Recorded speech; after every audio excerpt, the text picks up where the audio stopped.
Let's start with Nigerian pilots. Supreme Court ambush. Fubara survives as Supreme Court affirms as Governor of Rivers State. Justice Kekereekun dismissed appeal by APC candidate for lack of merit. What you also want to look at that is court jails Fubara's loyalists over terrorism charges, and that's on page 8 with all the stories making it above the masthead. The Authority newspaper leads with troops kill 94 terrorists, arrest 171 others, pledge to end Plateau killings. Explain federal government's $3.3 billion emergency crude oil loan, Atiku tells Tinubu on page 13 of the paper. Well, Leadership Friday looks at Naira hits new low of 1,415 per dollar at parallel market bottom page story, but leading there is Plateau crisis. Military passes the buck, blames residents. Police warn faith leaders against escalation of crisis. 17 suspects arrested, 10 bodies recovered. Nigeria security challenges severe. That's coming from Blinken. All right, this Nigeria subsidy removal increases FAC disbursement by 29% to 15.1 trillion naira in 2023. You've got details of that on page 19 of this Nigeria newspaper. The leading story, insecurity, military deploys special forces in trouble sports, says Defense Headquarters.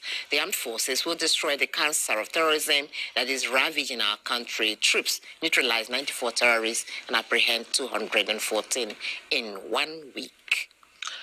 The Daily Time looks at that story just above the masthead, and then you see report lists recipes for stronger economy in 2024, but military deploys special forces as violence persists across states. Article raises poses on federal government's $3.3 billion loan deal. The Daily Sun, a Supreme Court affirms Governors Kefas Aliyu Fubara's election. On page 4 is where you find details of that. Mango killings, Defense Headquarters fumes, invites can leadership others over allegation against personnel. On page 6.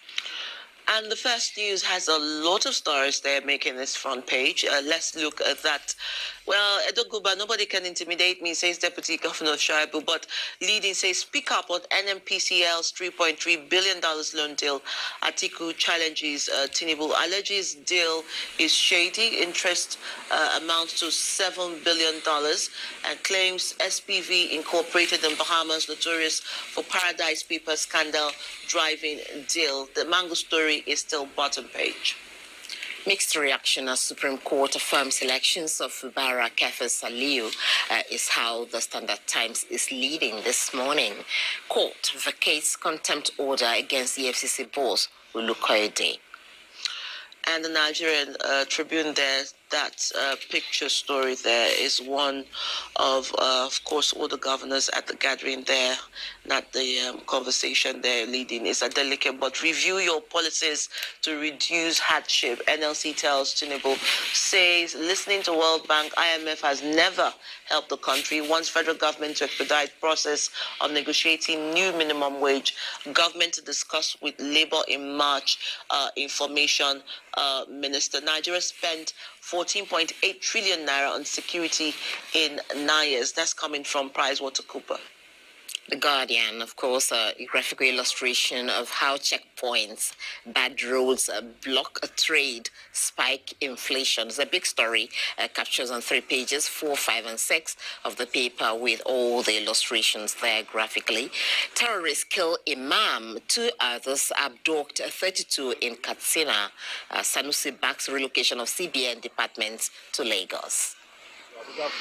Blueprint looks at ex-CBN Governor Sanusi, those against relocation of CBN department playing dirty politics. You also see him say he's unpatriotic not to tell the truth. Ndime replies, Karimi says, move eminently sensible, but children of politicians in Apex Bank not ready.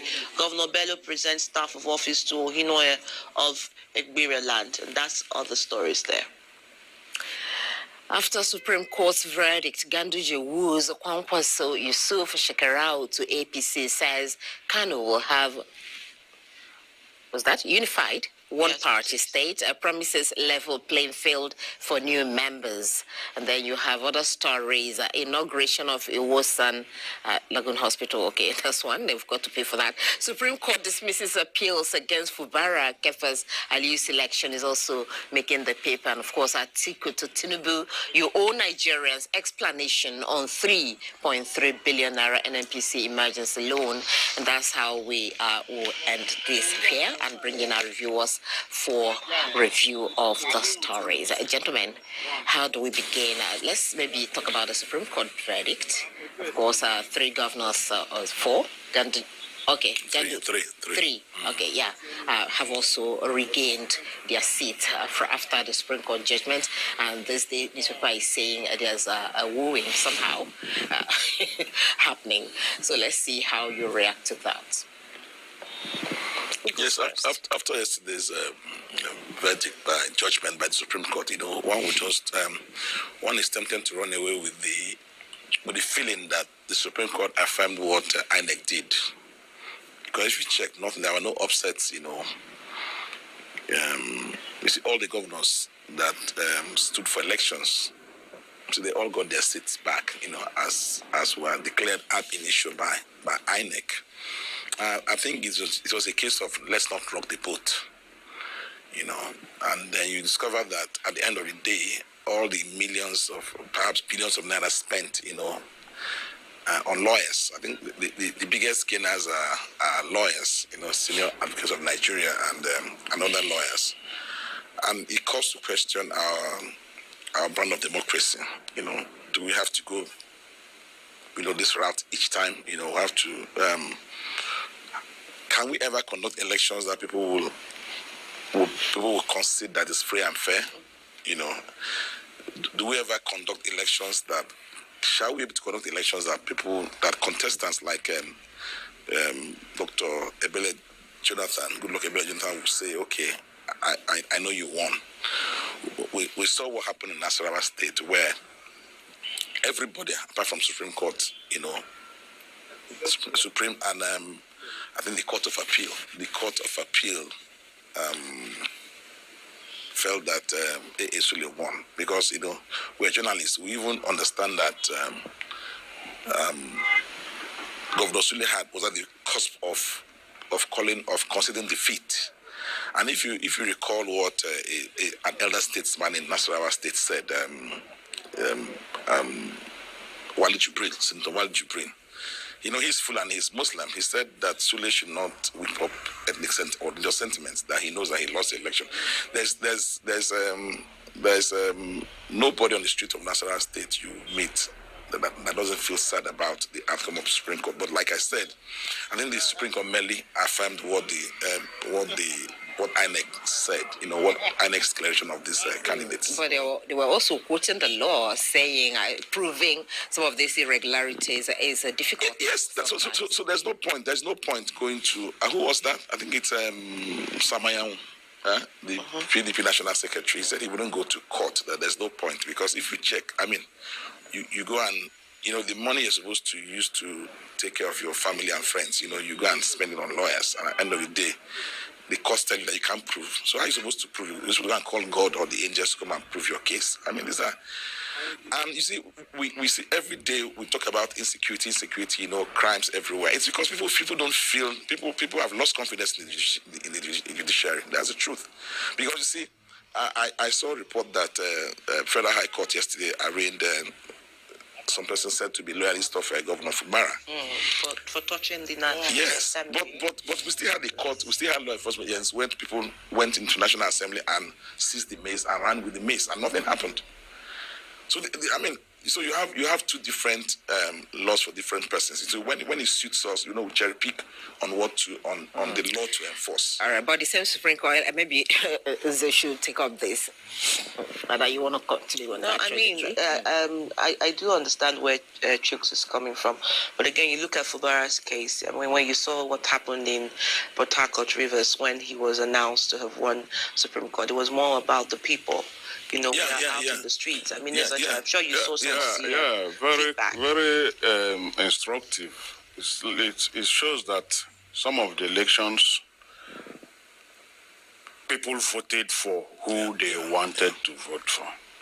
So just like Chuk said, I don't want to dwell much on the Supreme Court because, like he said, they just confirmed what INEC did. And we also know that now the job now is for INEC to try and give Nigerians the candidates of their choices. Because if you look at the Supreme Court, yeah, there are states that you give them knock. For example, it's very disturbing that 2 words in one local government area was used to deny the PDP Nasarawa state, when it was an open 10, very clear, very, very straightforward, that a figure was added to make up to this, so that you overturn the celebration of and it was an open 10. Also, there are about 3 or 4 states that you can ask Supreme Court, how did you arrive at this? Because they are very open. There is no way anybody can come and say that APC won Nasarawa State. It will be very difficult to convince somebody that PDP won in Enugu State. It will be very difficult to convince voters that APC won in Plateau State House of Assembly and Plateau State National Assembly. So, or even what happened in Imo State. So, I mean, let's of course, too. Of course, in Imo too, where State. Even when coalition was going on, announcements have been made. When elections were, I mean, and these are areas that if you also, like in a case of Imo, you go to court, and what are you going to court to do? When somebody has already told you that, do I look to you like somebody who will sit down here and get this and allow people? No, what I say is, let INEC please. INEC should please get back the nation's democracy, because we have seen that the tribunals, the courts are there to ratify whatever they have done, and that is why somebody can tell you, let us get it, snatch it, let's run away with it, let them go to court. But then, if you listen to the Supreme Court judges as well, what they do say is, we're looking at the law while delivering this judgment, and we are saying that if you're not able to prove, whatever irregularity you're bringing up beyond a reasonable doubt, and get enough evidences, then you are kind of, their hands are tied to give you judgment. In an election where the number of in an election where it's clear. Tallied, and those elections will go simultaneously, not so? Now, when the results are to be published, are to be released, the number for election A now changed from, the accredited number for election A now changed from B. But these are things that were done the same time, voted the same time, and you say you need to go to the mass to prove to any court, or you go to the no longer on earth to prove to any court that this number that voted here should also tally with the number. This number that was accredited in this one should also tally with the number that was. What other proof do you need? So changing the burden of proof, from the litigants in the law is what I'm talking about. These things we call law. You can imagine. Okay, so there was no proof in Plateau State. Plateau State has just come in there. There was no proof in Plateau State. Because they won the elections and then... Three people on the orders, allegedly on the orders of a bigger person. Until today, one of the justices that gave this destructive judgment in Plateau is going to be promoted to the Supreme Court, this same Supreme Court we are talking about. This same Plateau that is called, you can imagine what happened. The House of Assembly can no longer sit because there is a constitutional crisis in Plateau State. Let's tell ourselves the truth. And no head will roll in the judiciary. No head will roll in the appeal court. The justices that delivered that satanic judgment, they have gone home. one will be promoted to the Supreme Court. All right. And you Let me come to you, Chooks. Sorry, I think first of all, we have to understand that these judges are human beings, first human beings. You see, I studied sociology. There's what they call value judgment. You see, there's no way a judge will sit, a son of a judge is brought before him, and he will convict that child. I mean, it's a human thing. We're all human beings. We all have blood running in us. We have sentiments. Even referees that officiate at matches, we're all sentimental. I mean, that's the truth. But you see, we have to learn to apply the law, not when it suits us. So you're saying this is a case of legality versus injustice? Exactly, because you see, we're talking about plateau, talking about kidnappings, because people have sat down. See, when I was younger, in the 70s, if you had a school start and you went to work anywhere, you got a car loan and you bought a Beetle. Then if you had a degree, you bought a 544. That's the truth. All right, Chooks, let's go to insecurity, because it's also one of the conversations here we've seen leading. A pledge to 16 victims of fresh mango crisis burn. But the military deploys special forces as violence persists across states is one of the lead stories. And we saw what Blinken said, that the security challenges in Nigeria is severe.